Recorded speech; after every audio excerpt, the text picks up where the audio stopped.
Got it. Okay, so some little bits of housekeeping. This meeting is being recorded, as you've probably just seen.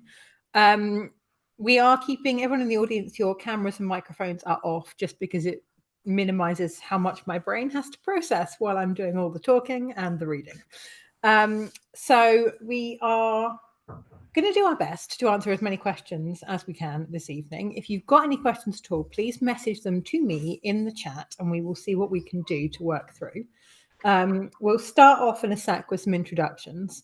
The only other thing to add, really, for those of you who've done one of these before, great. For new people, everything goes in the chat, so you should be able to find that at the bottom of your screen. If you have any issues, technical issues, just join back in through the same link and you should be let through. We do have a feedback form coming out towards the end of this meeting as well. So if at all possible, it would be really, really, really useful and really lovely to hear what you think about this session. So I'll start with a little introduction about myself and then hand over to my fabulous special guest for the evening, Dr. Johanna Theron. Johanna. So my name's Jo Southall. I am an independent occupational therapist. I specialise in working with people who've got complex long-term conditions. I also live with hypermobility, EDS, POTS, and all kinds of other stuff. So I've been doing these for a long time, and intermittently we will bully members of the clinical advisory board into joining me. So I'll hand over now for a little introduction, and then we can get kicked off with some questions. So Johanna, if that's all right with you. Hi, everyone. So I'm a pain specialist. I lead the community chronic pain service in Kent. In a past life, I was a GP. I've been a GP just as long as that. What I've been a pain specialist now. So I've had 2 careers. And we have quite a large cohort in our service of hypermobile / EDS patients. And we are really, really proud that we were the first NHS service in the country that's been designated as an EDS Society designated Centre of Excellence for EDS management. Amazing. Absolutely amazing. So hopefully, if you've got some questions for us this evening, we'd be happy to chat through them, particularly anything related to pain, since we have an expert on the whole topic here. Really, I guess, while we're waiting for questions to come through, is there anything that you've learned in your kind of clinical work, really, around sort of hypermobility syndromes, so particularly related to pain? Anything that you really wish you could sort of share with people? Anything that's become kind of a theme, I guess? You could give people one bit of advice. Or... Well, one thing is the drugs are not much help, which is the case with a lot of patients who live with long-term pain.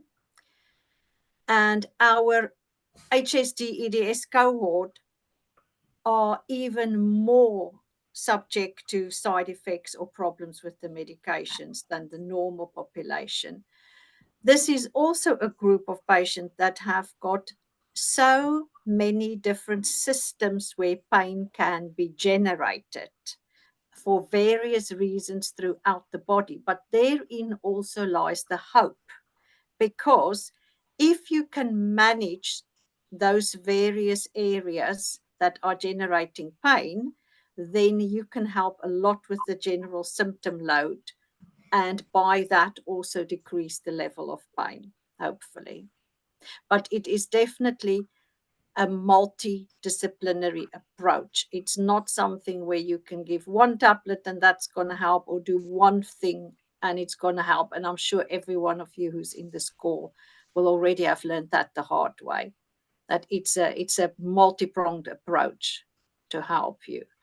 And I think if I say pain management is sort of life management in our group of people, then you will understand what I say.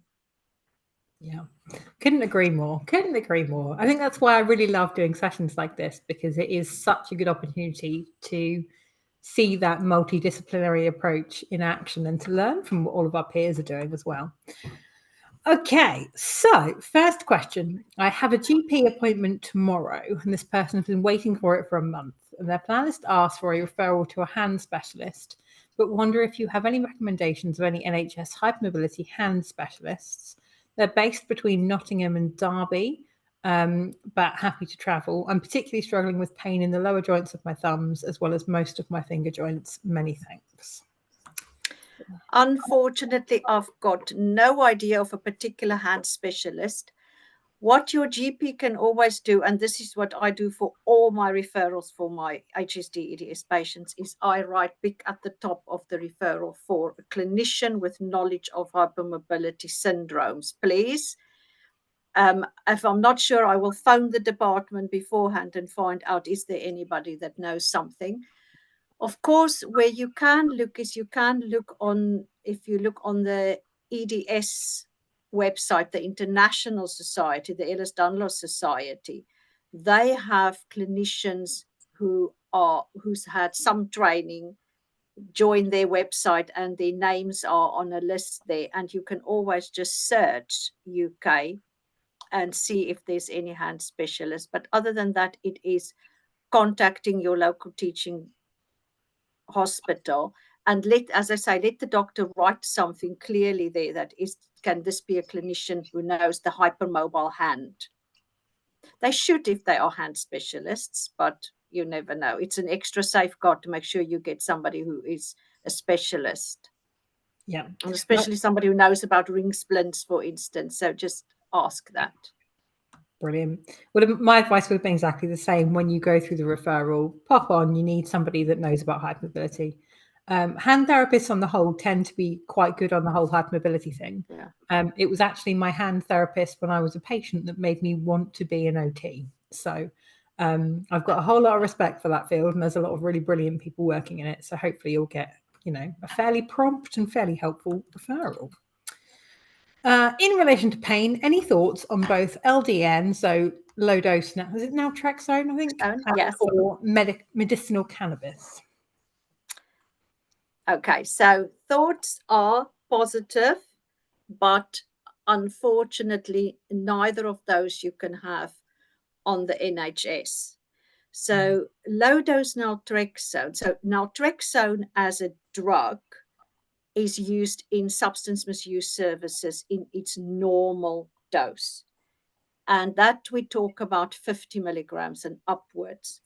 The low dose is an immune modulator. So the lower dose, and here we talk up to 4.55 milligrams. So from tiny, tiny, tiny doses to about 5. So you can see it's a massive difference in dose.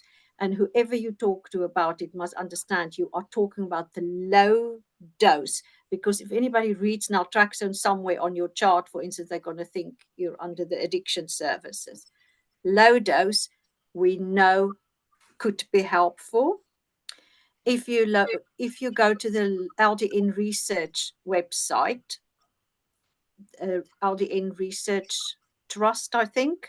Just look LDN Research. It's a fantastic website that has so many resources and help. They will also all over the world say where are prescribers that you can get it from. And if you were interested in that, thankfully, because you have to be self-funding if you are a UK patient, then luckily it is not such an expensive drug.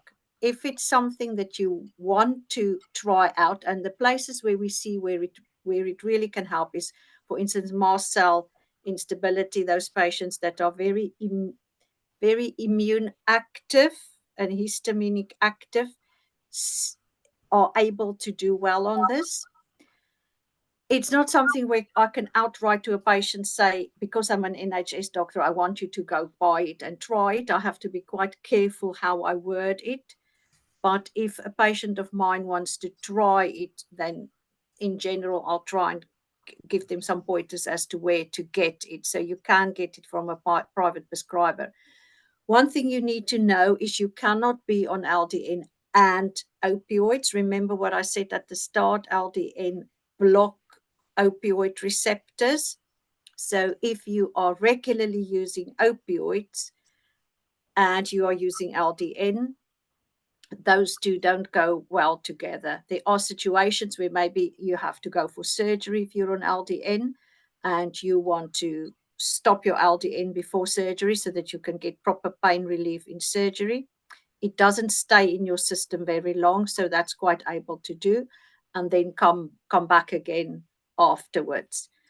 So yes, if that's something somebody wants to try who's gone through all the range of normal medication, some people find it works for their pain. Another place where some patients find is it really helping with fatigue. So some people take it and their fatigue are down. It is not a drug where you can look at somebody and say, this is definitely going to work for you or not. So it's something that would be maybe your choice to try, but then, of course, inform your doctors if you are trying it. Another peculiarity of this is that the dose range that is working for a particular patient absolutely is so wide. Don't let somebody tell you, oh, the standard dose is 4.5 milligram, you need 4.5 milligram.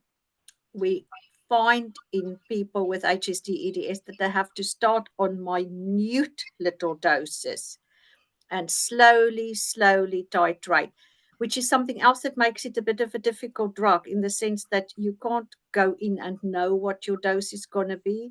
You have to slowly, maybe every 2 weeks, increase the dose a little bit and find where is a dose where your symptoms seem to come down.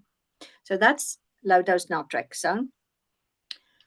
Oh yes, another place where it can be quite helpful is sometimes our gastroparesis patients who don't have much choice in medication. It seems to help for them. Some have a less nausea on it too. Medical cannabis, again, unfortunately, as an NHS doctor, it's only licensed in 3 situations in the NHS, which you as patients may be aware of. So intractable nausea of cancer and chemotherapy, where none of the other fancy drugs have worked, so it can only be prescribed by an oncologist in those cases. Those children with the very abnormal, intractable types of epilepsy, so it's a pediatric neurologist that would prescribe that. And the third category is multiple sclerosis patients with severe spasms. So those are the only NHS indications currently for using medical prescribed cannabis. I'm not talking about the low dose CHD that you can buy in Holland and Barrett and is welcome to try, sometimes for joint pain. The NICE guidelines also clearly say don't use it in chronic pain unless you are in a trial. So how you can get by that is there are some of the quite reputable private companies where you can get prescribing from that then enter the patient's data. Of course, all data is anonymous, but where the patients are monitored, data is collected, outcome data is collected. So for them, they state it as a trial. So there's, for instance, Project 21 from the drug science company. Again, we've got some patients that try it, and usually the ones that would try it again are our gastroparesis patients that are really often very desperate for something to take that nausea away and help them a bit. Unfortunately, price-wise, this is completely different from something like LDN. Here we're looking at maybe hundreds of pounds per month.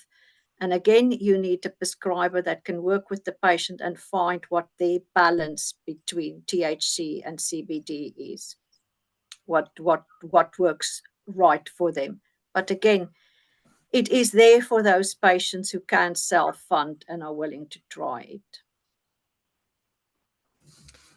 Lovely, thank you. I think it's really interesting what you're saying about starting off on really tiny doses, because it seems like that's not just limited to medications. There are all kinds of different interventions where slow and steady really is the right approach. Slow and steady in pain medication is always the approach, Yeah. but people who are listening to me now, you are the group where it's 10 times more slow and steady. Tiny doses, because as a group, hypersensitive to everything. Yeah. Yep, aren't we just? Yes. Okie dokie. Do you have any advice for people with hand pain trying to do sewing? Anything that is stable to put on their lap or desk to raise the sewing so they're not hunching over and causing rib pain too? This is where you need the lovely hand therapist that we've talked about earlier, or our OT that will listen here. Somebody needs to look at your hands and assess which are the joints in you that is used most when you want to do this. So knitting, for instance, you do get those bigger needles. Sewing, you would need some adaptation, but this is what OTs are there for, to help you with.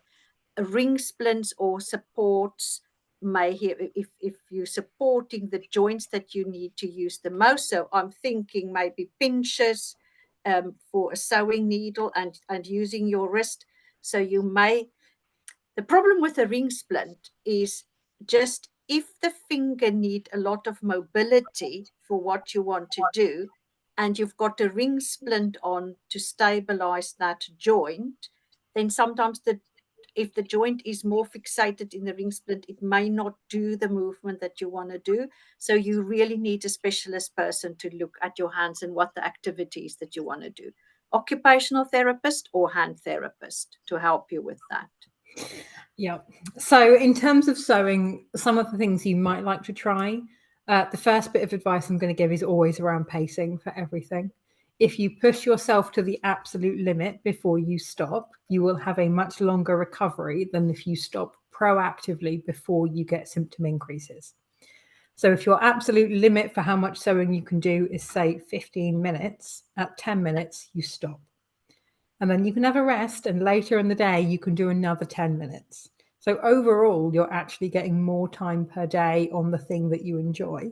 But because in none of those individual situations, you got yourself up to your total limit, you're not going to be pushing yourself into that flare-up kind of pattern. The other things to think about are actually when you can give your hands a rest. So if I am following patterns for arts and crafts projects, before I even start, with a pencil and a ruler, I will mark points in the pattern that are natural stopping points.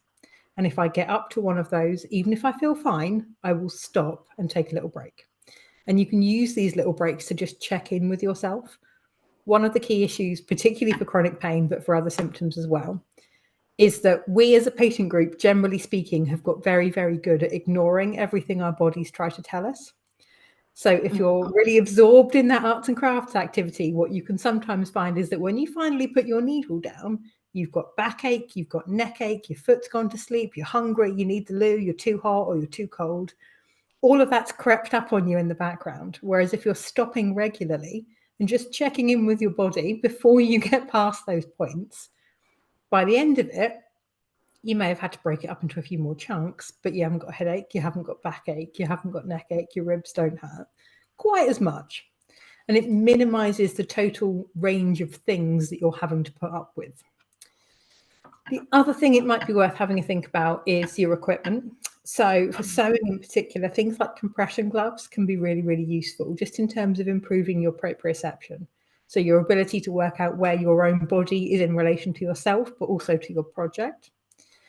Silicone thimbles can also be quite handy as well.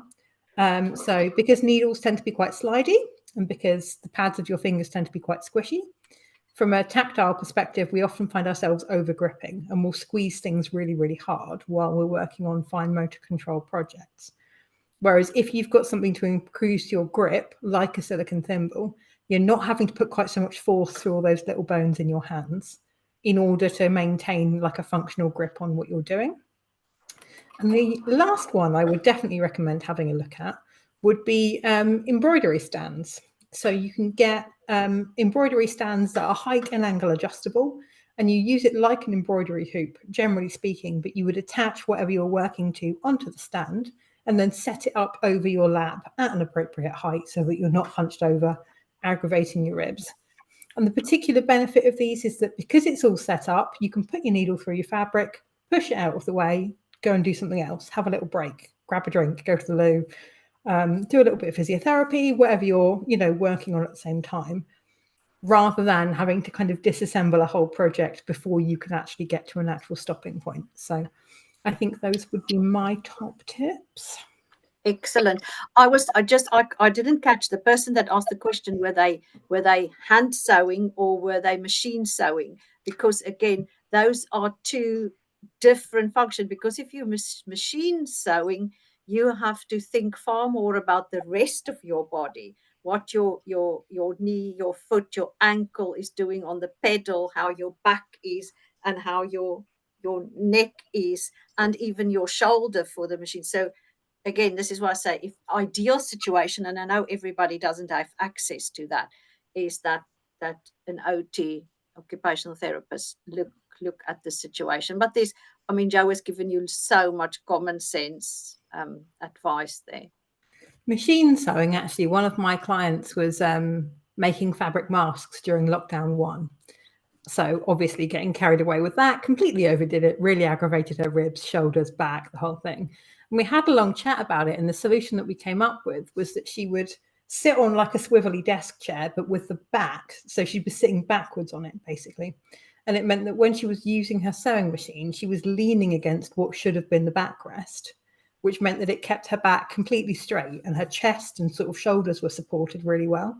So sometimes it's about doing things a little bit kind of outside the box, and sitting on your chair backwards might be the sort of approach you need. Or using body braid, for instance, although Yeah. again, another expensive piece of equipment, but the Yeah. body braid could help quite a bit. Yeah, body braid. I love my body braid. I think Body it's brilliant. braid. Yeah. Yeah. The other one would be sort of the DMO. I think a couple of other companies have come up with them now. Jobskin do one. I think Allard are working on one, like compression garments, custom compression garments. And those are available via NHS orthotics. So although it's a bit of a faff to get hold of it, there will probably be a really long wait, and the fitting process is invasive at best.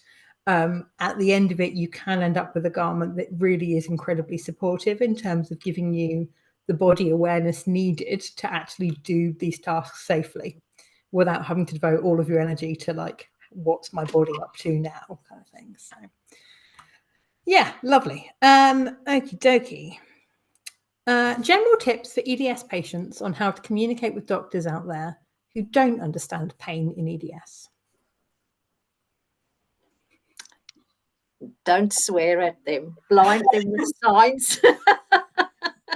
I mean, this is such a difficult area because we all know the trauma from not being believed.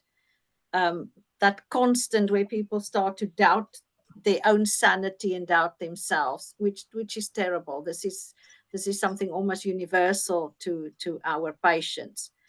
So yes, we also know the doctors that say, "Don't bring me Dr. Google." I think we've lived with Dr. Google for a complete generation now. So maybe the younger generation of doctors are not so anti the internet anymore than what the old my generation is. You know, we were long qualified when the internet came out. Makes our life a lot easier, but what we're always concerned about is people that get rubbish information from somewhere.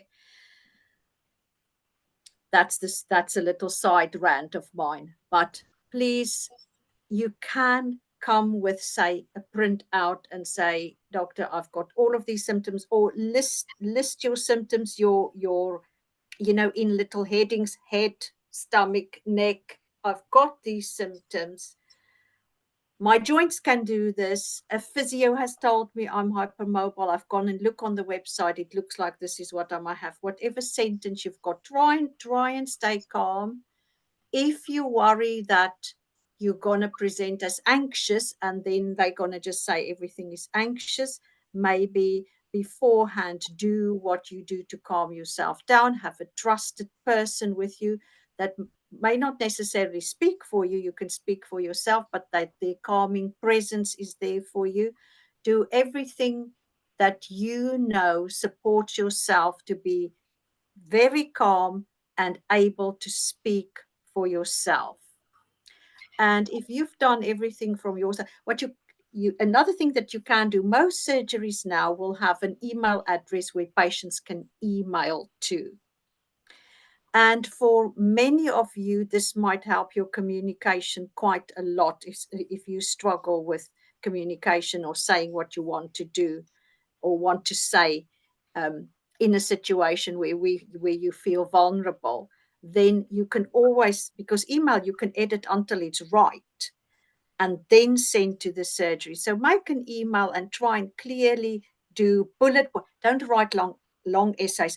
Nobody, unfortunately, has time to read a long essay. Time is quite limited. So try and be very specific with little bullet styles and making headings. So when somebody look at that it's really easy to see where the problems are lying.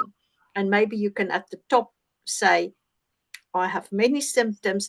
Currently, these are my biggest problems that I would like attention to. I suspect I'm hypermobile, or I was told I was mobile. Here's the website. Send it beforehand and then follow it up maybe with the practice manager and ask, is there one of the GPs in the surgery that knows a bit more about hypermobile patients?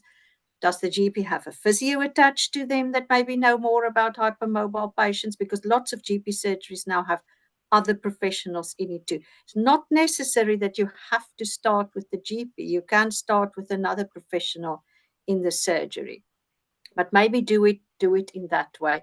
It's hard. It's really hard because they've got so little time with you, and you know that there is a lot of complex symptoms. And that thing, oh God, nobody can have that many symptoms in one body. Yes, you bloody can. So and if somebody, this is what I try and teach my GP colleagues, if somebody have that many symptoms, have you thought of a syndrome?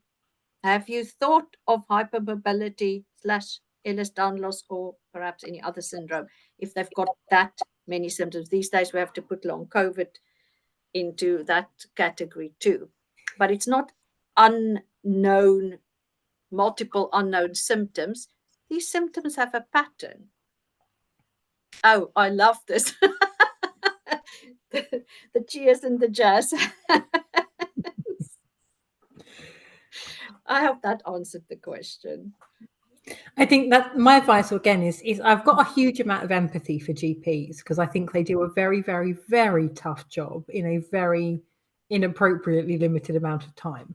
And when you think about pain in particular, amongst all of the other symptoms, pain is probably the most subjective, the hardest to test for, and one of the hardest to treat. So actually, to spend half of the appointment, which is already too short, talking about what the problem is, does not give your GP very long at all to come up with a diagnosis, a treatment plan, to put that into effect, to talk you through it, to explain the clinical reasoning, to write up a prescription.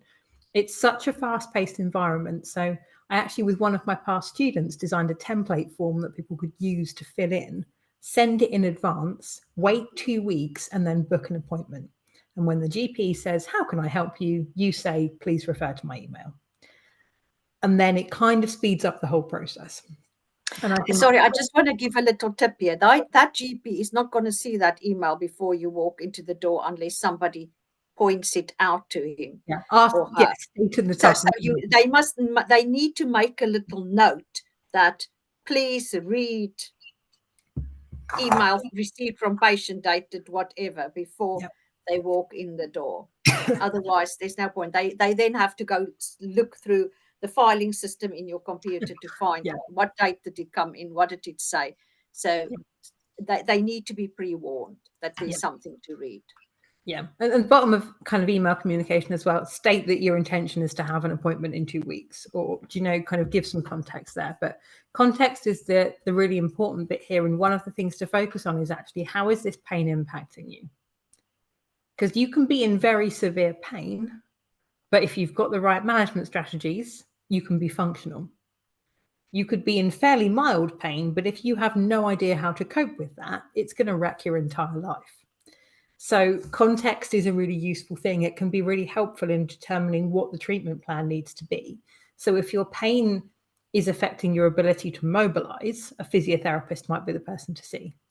If it's affecting your ability to work, it might be the occupational health need linking in. If it's affecting your ability to sleep, that might be a different set of advice altogether. So when you're talking about these symptoms, give your GP or your specialist some information about what impact it's having on you and your life. And I think that's a much more tangible, much more easy thing to understand.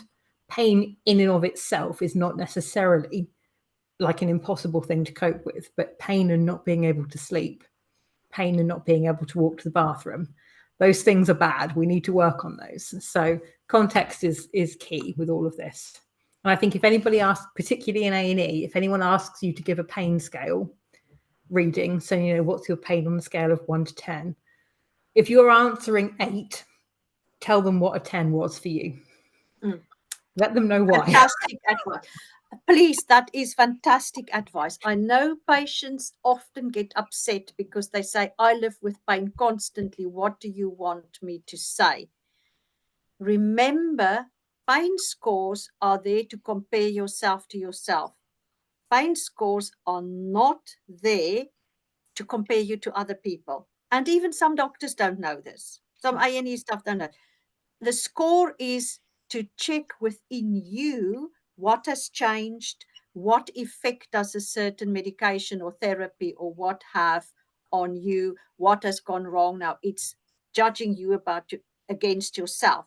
So fantastic advice. For instance, if you're discussing a certain medication with somebody, then you are saying, I take this medication when my pain is this. My pain is normally this. So when it goes up to that, and then the question should be, so what pushes it up to that? Why has it gone up to that? So when my pain goes up to that level is when I take this, and then the question should be, so then what happens? How much does it change your pain? If it changes your pain with half a mark, no. If it changes it sort of with half what it was, that's great. So, and we're trying this new drug on you. So what has happened over the past week with your average pain scores? What's your best, what's your worst? It's always you compared to yourself, not to other people. So great advice from Jo. There are pain scales out there that actually have descriptions for what these numbers are supposed to represent. And I found that really, really useful because I was being asked these questions as a kid. I've never had a 1 or a 0. I've had chronic pain for as long as I can remember. So I never really understood how I was supposed to answer that until I actually read the information that comes along with pain scales. And you're looking at the lower numbers, you've got pain that's irritating but isn't actually impacting your ability to function. Those are numbers on the scale versus pain where you physically cannot think or speak or communicate. All you've got is pain and that's it at the other end of the spectrum. So actually having a read about what those numbers are supposed to represent might be a really useful thing to do in advance of whenever you next end up in A&E. Another thing to consider, of course, is not everybody can understand a pain scale in their head. It depends if you're neurodiverse. It might not make sense to you if somebody or somebody else who's got dementia or learning difficulty or whatever. It doesn't always make sense to say to you verbally what we call a numerical rating scale. Please tell me on a scale from 0 to 10. People can't always in their brain make a picture of that. So if somebody's trying to get a pain scale out of you and you really, ask them to show you a picture and you can point to a faces scale, or they can you get something that is called a visual analog scale that is like a ruler with a little button in it and you pull it as far. Again, it's can you conceptualize that or not?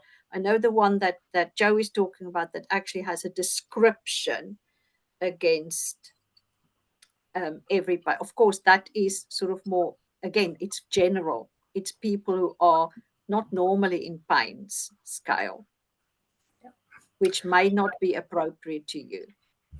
But it helps. It helps people to know sort of where to place you at that moment. What's different for you and why are you looking for help? Yeah. Great tips. It actually links quite nicely into our next question. So I recently started the Intense Pain Management course in Manchester. I'd only just started the induction with a lovely physio when she said, "You are not okay." We chatted and I left having planned to see an orthopedic surgeon. Fast forward a few weeks and I have a new knee. Congratulations. What I am finding difficult is knowing when to seek help. So used to being uncomfortable and managing everything myself. But I do find it that even though I rarely seek medical advice due to lack of awareness within the medical profession, I don't feel heard when I need to be. Any advice there? I'm sorry you have to experience that. It's very difficult to ask for help if all your life you've had to rely on yourself. And I don't know how to really help you find that place where you can start to know when to ask for help. It might be that you need some sessions with a therapist to help you work through all of that past trauma and maybe even medically induced PTSD until you get to a point where it's much clearer in your mind. Where are the bits that you are well and okay to work for yourself? And what can you learn? What is safe? When is it safe to ask for help? Who can you ask for help? And what is necessary for you to ask help about? This is where general pain management programs can help you a lot with the background information, but sometimes you need specialist pain psychology or even not specific to pain, but just general psychotherapy to help you work through that trauma of having nobody to rely on but yourself. I actually wrote a blog post on this quite a few years ago now, and it was just some things to consider when you're trying to make this should I seek help decision. And the first bit was, is it new? Is this a new symptom that's popped up? Because I think we all, quite a lot of us anyway, have a tendency to just assume everything that happens to us is in some way hypermobility related. And that's not always the case. You're perfectly capable of acquiring new illnesses or injuries that are not related to hypermobility. The second thing is, what have you done already? Have you exhausted all of your existing management strategies and you're still really kind of disabled by it? You're still being really inconvenienced by it. And the third one is really thinking about how you're functioning right now. So if I have a sudden onset thing that's mildly inconvenient at best, and I can sort of make do with my existing strategies, I might think, okay, in a non-urgent capacity, I might go and see my GP or phone my GP in a week or 2 or 3 because it's not urgent. If I've got something that's creeping up gradually, but it's suddenly got to the point where I really am struggling to function, and all of my management strategies have been completely exhausted, and I can't work, I can't sleep, I can't whatever, that for me is a much more urgent need to see something. So it's part of this is basically a risk assessment process for how you're currently coping and what impact it's having on your ability to continue functioning. And it actually is sometimes worth having a talk to your kind of primary care people, your GP, and just saying, I don't know when to come in. What should I be self-managing? And I think it links in really to these kind of flare-up plans. For if you know you have a condition that is quite variable, hypermobility disorders are variable, how do you plan for your worst case scenario situations? What have you got in place just in case?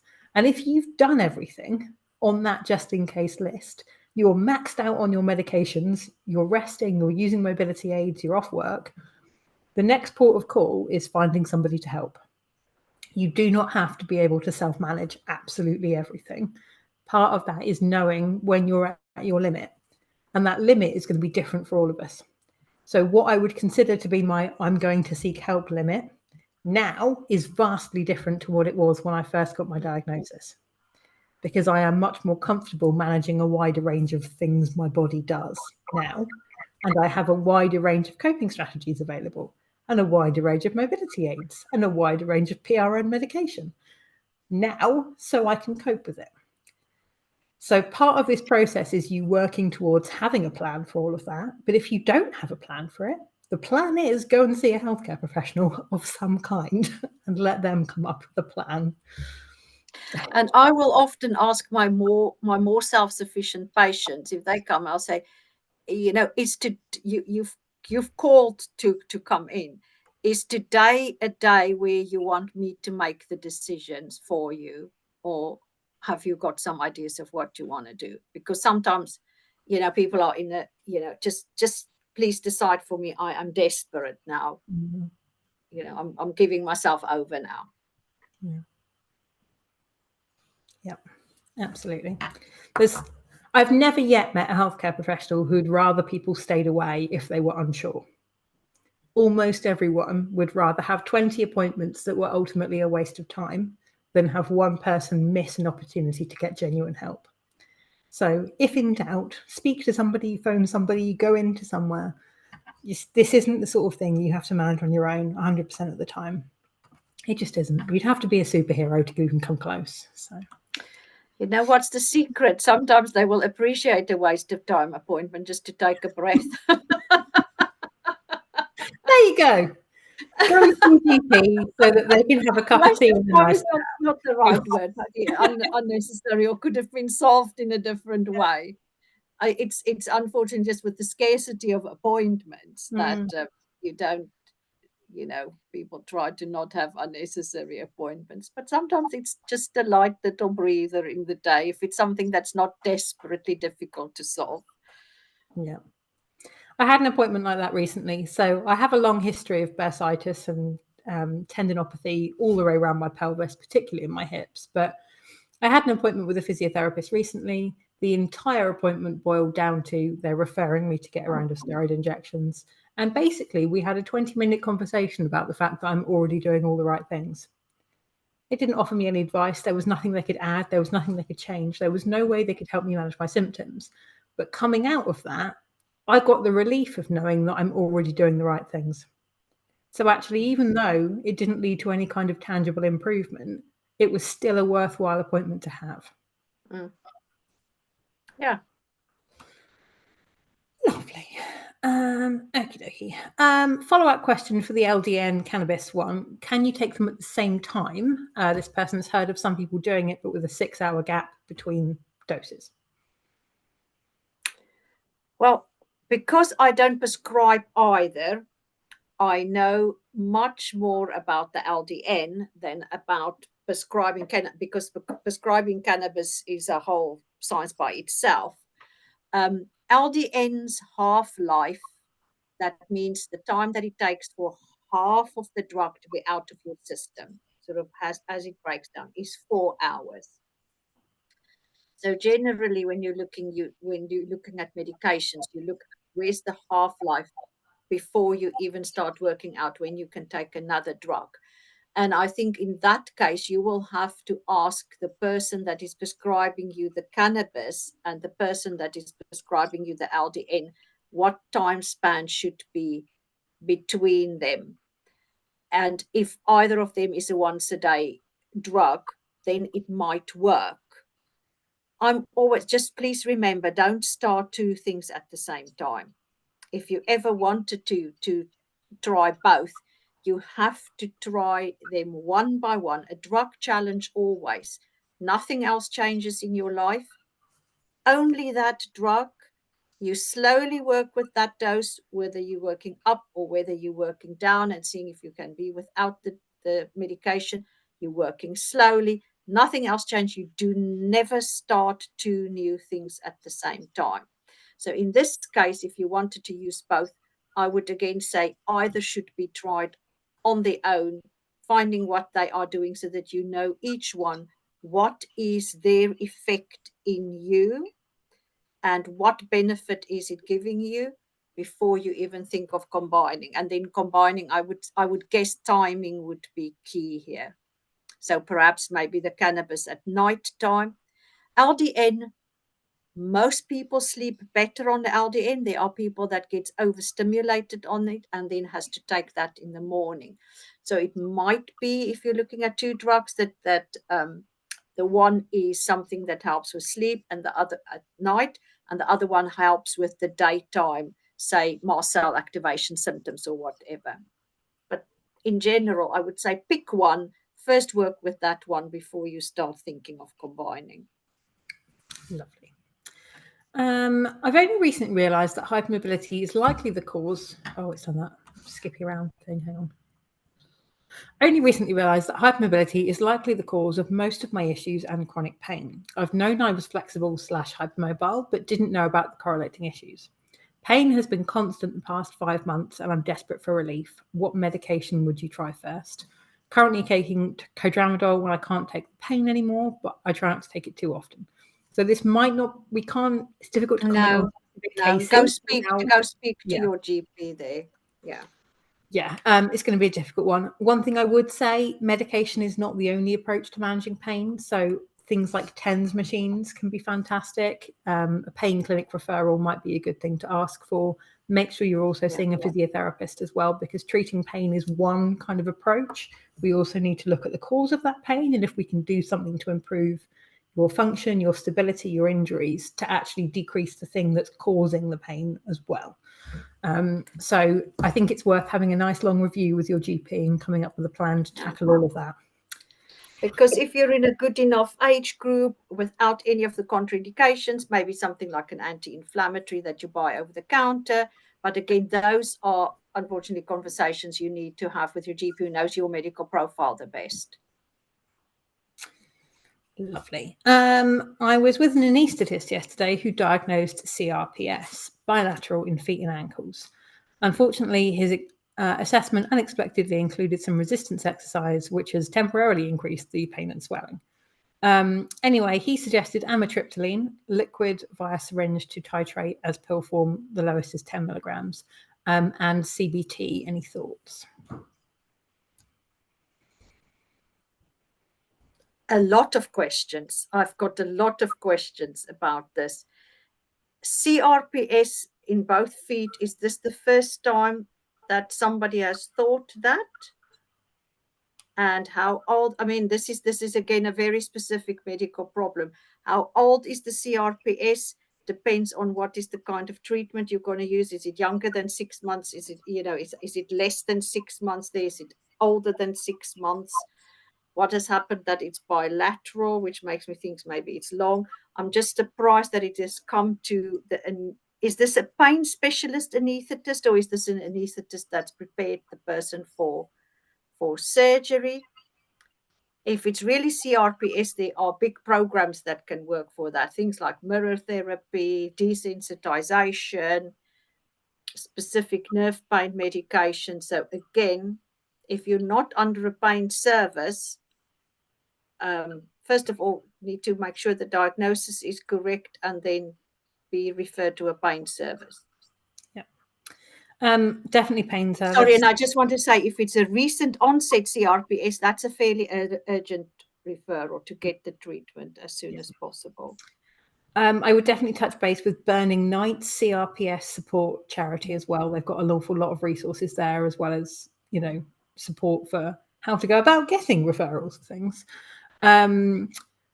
Yeah. Oh, sorry, amitriptyline, if it's a nerve, but amitriptyline is not a bad place to start. But it sounds like there's a lot more to this story.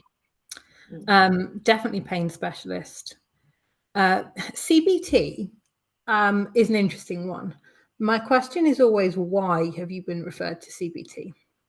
Because there's a slight tendency among some professionals to just dump anyone with chronic pain with a CBT specialist and hope for the best. CBT is not going to fix the pain. What it does is work on how pain impacts you and how you respond to pain and the choices you make relative to that pain's impact on your life. If you are in a fairly acute onset, early stages thing, CBT may not be the appropriate thing. You might be better off seeing a pain specialist working on the acute symptoms. If this is a longer term chronic thing and you've got a lot of maybe not so great coping strategies and your pain has quite a negative impact on your life, CBT might be brilliant. But what I would question is, what is they hoping to achieve? What is the goal of implementing CBT for pain? Yeah. If you go into it with the right intentions, best of luck. I hope it's fantastic. Okay, so on CBT in pain, thank you for bringing that up. Not everybody who has chronic pain needs individualized psychology. because a lot of the learning that you can do to help you manage your pain better is, as I can call it, generic learning. Things like what Joe has discussed several times now, when you learn about pacing, you learn about lifestyle changes, you learn about communication, you learn about rational use of medication. There's lots of things that you can learn that are generic learning and not specifically to do with your thoughts around pain. There is a subgroup of people who really is quite psychologically affected by their pain. And CBT, cognitive behavior therapy, how your thoughts are influencing your behavior, is second wave of when they start. So the first wave was just when they started to know your thoughts can have an influence on your life and how you react. That was the first wave. Then it started to go to what was called the second wave, was cognitive behavior therapy. Cognitive behavior therapy has got a third wave that is called acceptance and commitment therapy, ACT. And that is what is used in modern pain services. So normally that is woven into, if you're on a specialist pain management program, for instance, how everything is taught is more on the principles of acceptance and commitment therapy. Or if you are somebody that needs individual therapy, and always remember, if you're in a pain service and you are referred for specialist pain psychology, it's not because they think it's all in your head or you're just crazy. It's because of how much it is impacting you, the psychological impact on your pain, and sometimes it's holding you back from managing better. And those would be the kind of patients that are individually referred. So as a broad statement to say amitriptyline and CBT, like Joe, I've just got questions about that. Yeah. A lot of what I do is ACT based. And it's basically working on the principle that bad things happen. But whether or not that ends up being the thing that emotionally crushes you is a separate kind of issue, do you know? So we're trying to be happy despite the fact we can't necessarily fix everything in our lives to get them to this idealized, bright, shiny rainbow place. But yeah, love it. Okay. Oh, sorry, that jumping around thing's happening again. Really struggling with chronic hip pain. Weirdly, gastroenterologist said gain weight. This person's just got a feeding tube, but they don't think gaining weight will make a difference. It's a really interesting one. So I can sort of see where this has come from, but mostly not. So when you gain body fat, what you're effectively doing is layering more of yourself around your joints. And that can sort of, in a very select range of circumstances, have a stabilizing effect. Likewise, if you've lost a vast amount of body fat, you can end up slightly more unstable. The other thing gaining weight does is change your center of gravity. So from a functional movement perspective, might make a difference. Why on earth they didn't just suggest compression garments, I don't know. Evidence-based wise, it's got a lot more, support in the background that compression would be a potentially useful thing to do. Yeah. So again, I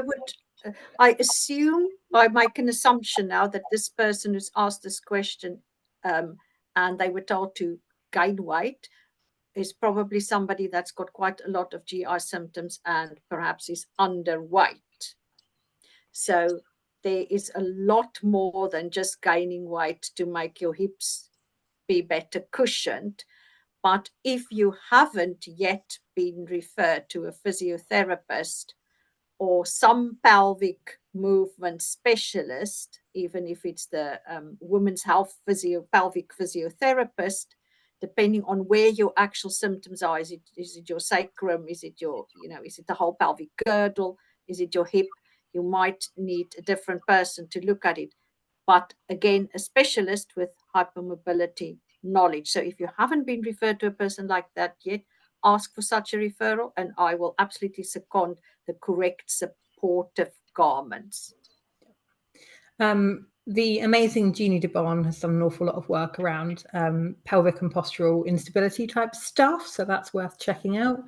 If it is a sacral related issue, sacral instability is one of the banes of my life. There are quite a lot of fantastic supports and braces that can be really useful for that. So a referral to an NHS orthotics department would be a sensible thing to look up. But even just if you can pop to the shops or order online, a decent pair of Spanx will probably be much more use than gradually trying to gain weight. Yeah. Okie dokie. Just have a look. Somebody here agreeing about the whole sensitivity to medication thing. Sorry, and I just wanted to, if you look compression garments, it might be cheaper to look under men's sport garments.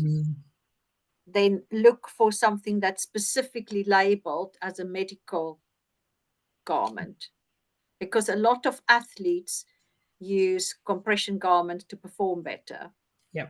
And you might sometimes find cheaper garments there than being medically exploited. Yeah. Great tip, particularly if you don't mind your compression garments being in last season's colours. Yes, you can often pick up some bargains that way. How do you advise managing a flare-up? Also, with autism, delayed processing is a thing. I think delayed processing is a massive issue for most hypermobile people. The example I normally give is with physiotherapy. So you see a physiotherapist and they get you to do an exercise, and in that appointment, you do the exercise 3 times and they say, how does that feel? And you say, fine. And then they say, okay, we'll do it, 5 times a day, 3 days a week, come back in 2 months' time, we'll see how you go, whatever. And then you wake up the next morning feeling like you've been run over by a bus. And you try to kind of do the exercises, but you find that you've burnt yourself out and you're getting a lot of rebound pain. I think part of it is proprioceptive for an awful lot of us. Dr. Jessica Eccles has got some fascinating research into bendy brains and how we process things, which is well worth a read. But, the tips generally for that kind of delayed onset type issues, improving your proprioception. So compression garments, again, can be really useful here. Really thinking about gradually making changes to your routines, to your exercises, to your activities, to your hobbies, to literally every aspect of your life. Don't jump in feet first and hope for the best, because you will probably end up in a flare-up of some kind.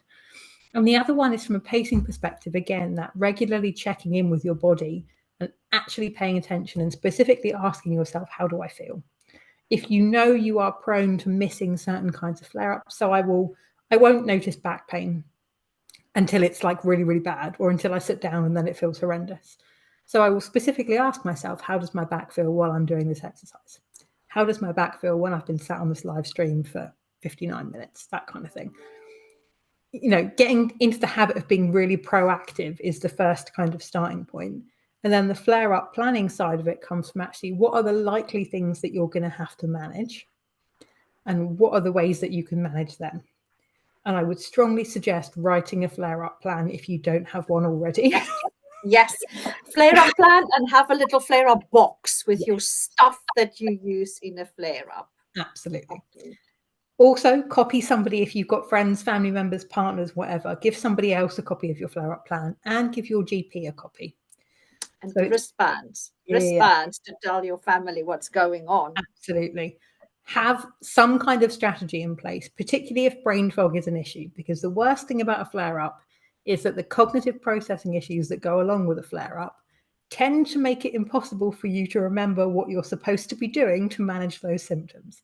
And it's a really nasty, vicious circle kind of thing. So having splints, braces, painkillers, snacks, drinks, a hobby, a TENS machine, a hot water bottle, all next to you with a mini fridge within reach is a really good way to get through those really unpleasant times. And communication during flare-ups, I don't know about anyone else, but I tend to be quite grumpy when I'm in quite a lot of pain. And even if it's done retrospectively, explaining why I've maybe been grumpy or apologizing for it, even if it's 2 days later, is a really sensible thing to do. But coming up with these strategies, if my partner knows what my flare-up plan is, and I can't communicate that, or I'm not in the right mood or the right headspace to do that, if he knows what to do, he can just bring me things, or go and put me in a bath, or point me in the right direction of whatever I'm supposed to be doing. And it's a really helpful way to kind of cope with that situation where you just feel so horrendous you don't even know what to do with yourself. So, yeah. Yes, thanks, Jo. Excellent answer. Lovely. I'm aware we are actually at the end of the live stream, but we don't have too many things left. So I was just going to have a quick skim through. Some people talking about cannabis being available via Europe. Cannabis isn't available on the NHS, but it is available by a private prescription. So it's still prescribed by a clinician and you are monitored by a clinician. It's just done via private clinics. So it is available. It's just very expensive. We're not advocating just going finding some dodgy dark alley to buy things off a stranger from. You know, it does still need to be like a clinically prescribed thing. If you have a look for like prescription kind of cannabis clinics, you can find some advice on that online. Oh my goodness, sorry. I was jumping around. Somebody else talking about silicone thimbles. Good. Oh, I think it's mostly stuff for the Link Fairy then. Oh my goodness. Sorry, the chat's gone weird. Okay.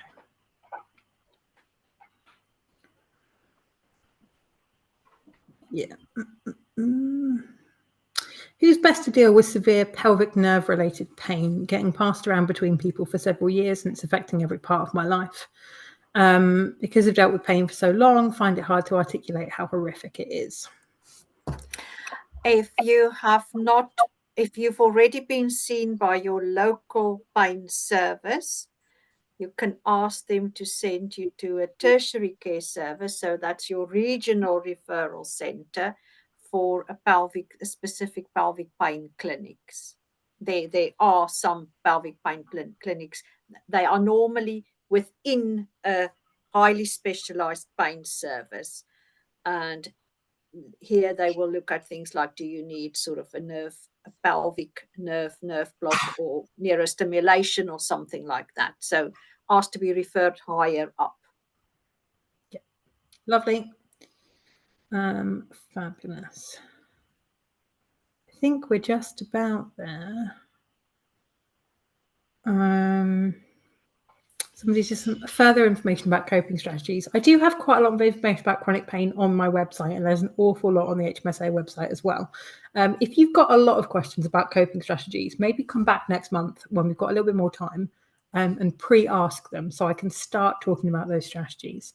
But it seems quite a few people just being fobbed off and stuff as well. But yeah, I think we are pretty much there. Are compression garments okay for CRPS? That's something you will have to test. CRPS is one of those conditions where you tend to get quite a lot of variation in how people will respond to things. Some people find compression brilliant. Other people cannot tolerate it at all. I cannot tolerate it at all. Yeah. So it's a bit of a Marmite strategy for CRPS. I think you love it or you hate it. Try it and see, but try it in a very, very small, very teeny tiny amount and see, and go from there. Some links and stuff for there. Lovely. Okay, we are just about done, I think. Thank you all very, very much for coming. We timed that fairly well.